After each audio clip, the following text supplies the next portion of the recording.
नारद जी को सारा वृत्तांत समझा देते हैं। नारद जी कहते हैं, अरे मैया, यदि कोई भक्त अपने चरणों की धूल भगवान को खिला दे तो भगवान के पेट का दर्द बंद हो सकता है, अन्यथा भगवान के पेट की पीड़ा बंद होने वाली नहीं है। 16,108 रानी पटरानियां सब अलग हट गई। भला भगवान को हम अपने चरणों की रज यदि देंगे तो नरक में जाना पड़ेगा। एक तो ये भगवान है, दूजा हमारे पति परमेश्वर है। अपने पति को अपने चरणों की धूल यदि हम खिलाएंगे तो नरक में वास मिलेगा। देखिए माता जानकी वनवास जब हुआ तो भगवान राजा रामचंद्र जी आगे, माँ जनक नंदिनी पीछे और लक्ष्मण जी उनके पीछे चले जा रहे हैं। जहाँ प्रभु राघव राम जी चरण रखते उन चरणों को बचा करके माता जानकी दूसरी जगह चरण रखती। ऐसा ना हो मेरे पति परमेश्वर के चरणों के ऊपर चरण रखा जाए और मुझसे अपराध हो जाए। और जहाँ राम जी चरण रखते, जहाँ मैया जानकी चरण रखती, उन दोनों के चरणों को बचा करके लखनलाल जी चरण रखते। ऐसा ना हो मेरे भैया भाभी के चरणों में मेरा पैर रखा जाए। अपने पति के चरणों पर चरण नहीं रख रही मां जानकी, और आज की पत्नी अपने पति की छाती पर चरण रख रही है।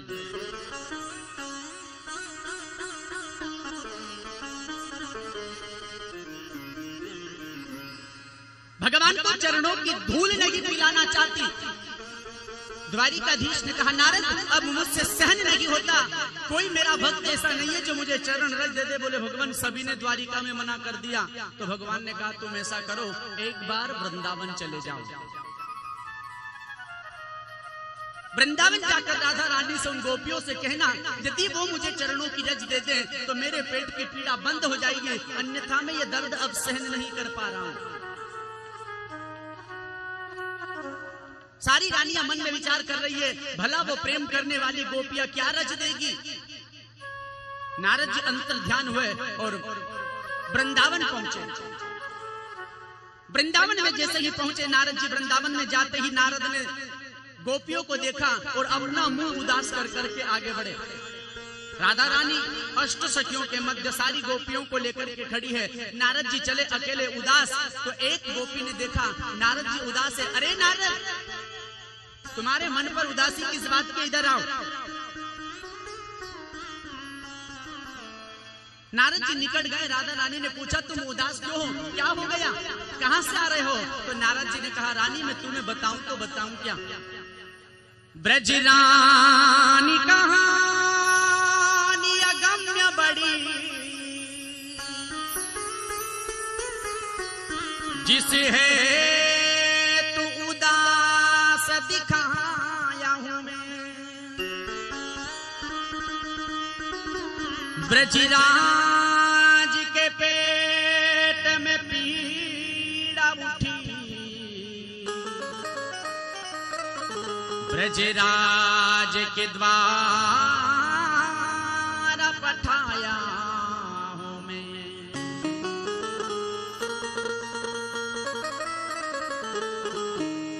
पग धो कर भक्त पिलावे कोई,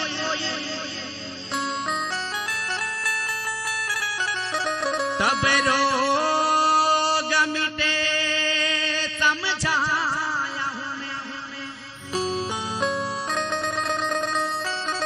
अतः दीजिए आप दया करके, चरणामृत ले को आया मैं।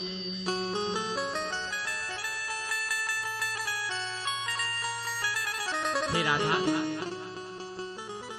मेरे मन में उदासी इस बात की है, मुझे द्वारिकाधीश ने भेजा है। आज उनके पेट में बड़ी जोड़ की पीड़ा हो रही है, और कोई भक्त यदि उसे अपने चरणों को धो करके दे दे या अपने चरणों की धूल दे दे और वो खा ले तो पेट की पीड़ा बंद होगी, इसके अलावा उसका कोई इलाज नहीं है।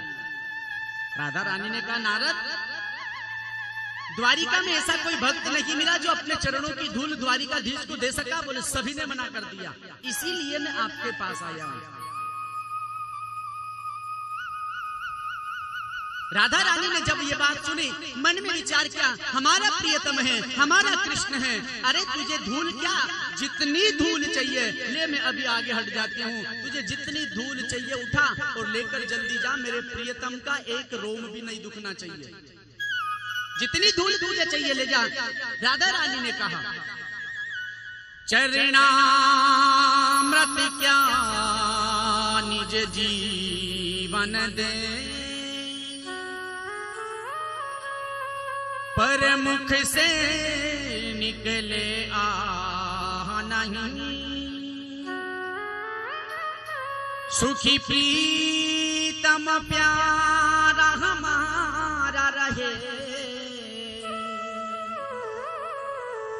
सुख की हमको परवाह नहीं।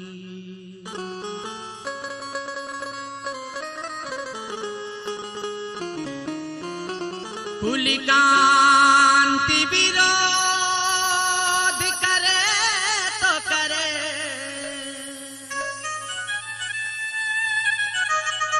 सुख के पथ पर निर्वाह नहीं, श्रुति शास्त्र विरोध करे तो करे, सत नरक मिले परवाह नहीं।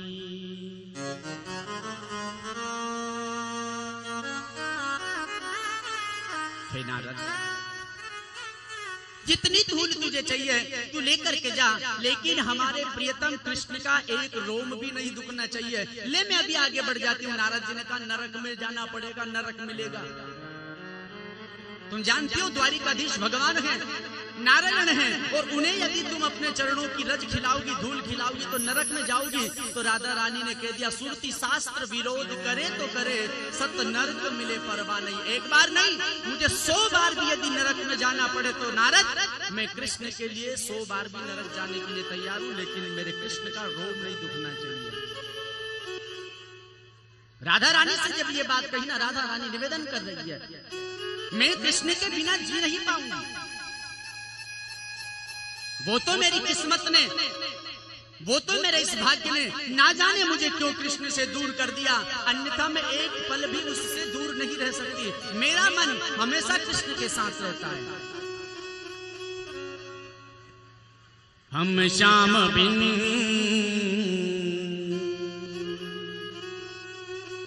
जी ना सकेंगे,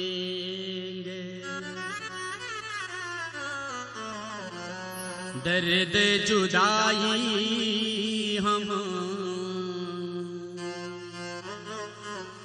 सह ना सकेंगे, कैसी निगोड़ी मेरे हाथों की रेखा, रूठे जो कन्हैया फिर मुड़ कर ना देखा। राधा रानी नारद से निवेदन कर रही है कैसी निगोड़ी मेरे हाथों की रेखा, रूठे जो कन्हैया फिर मुड़ कर ना देखा। हम श्याम बिन जी ना सकेंगे। हमारे चरणों की रज ले जा और ले जाकर के मेरी ओर से कृष्ण से कहना, काना से जाकर कहना कुछ ना कहेंगे, रूठे जो कन्हैया तो हम रूठने ना देंगे। काना से जाकर के ना कुछ ना कहेंगे, रूठे जो कन्हैया हम रूठने ना देंगे। हम श्याम बिन जी ना सकेंगे। हमारी ओर से इतना सा निवेदन कर देना नारद, याद तुम्हारी जब जब आएगी काना, बीते दिनों को तुम ऐसे ना भुलाना। ओ याद तुम्हारी जब जब आएगी काना, बीते दिनों को तुम ऐसे ना भुलाना। हम शाम बिन जी ना सकेंगे। दर्द जुदाई सह ना सकेंगे। राधा रानी का वियोग जब नारद ने देखा, चरणों की धूल लेने के लिए हाथ बढ़ाया, सारी गोपियां आगे बढ़ गई। जितनी धूल चाहिए ले जा। और हे परीक्षित, जिस तरह कृष्ण कन्हैया को राधा रानी के चरणों की धूल ले जाकर के दी और दुख दूर हो गया, उसी प्रकार से यदि हमें अपने जीवन में राधा रानी के चरणों की धूल मिल गई तो हमारा जीवन भी सार्थक हो जाएगा। तो राधा रानी से निवेदन कीजिएगा, प्रार्थना कीजिएगा, हे राधा रानी, राधे तेरे चरणों की कर धूल जो मिल जाए,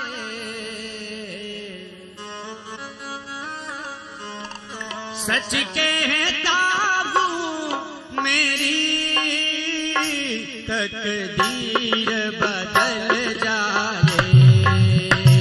राधे तेरे चरणों की कर धूल जो मिल जाए, सच कहता हूँ मेरी तकदीर बदल जाए। राधे तेरे चरणों की कर धूल जो मिल जाए, राधे तेरे चरणों की कर धूल जो मिल जाए। सच कहता हूँ मेरी तकदीर बदल जाए। राधे तेरे चरणों की कर धूल जो मिल जाए, सच कहता हूँ मेरी तकदीर बदल जाए।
भगवान द्वारिकाधीश ने जैसे ही चरण रज खाई है, पेट की पीड़ा बंद हुई। केवल एक नाटक किया जा रहा था। माता रुक्मणी ने पूछा, नारद राधा रानी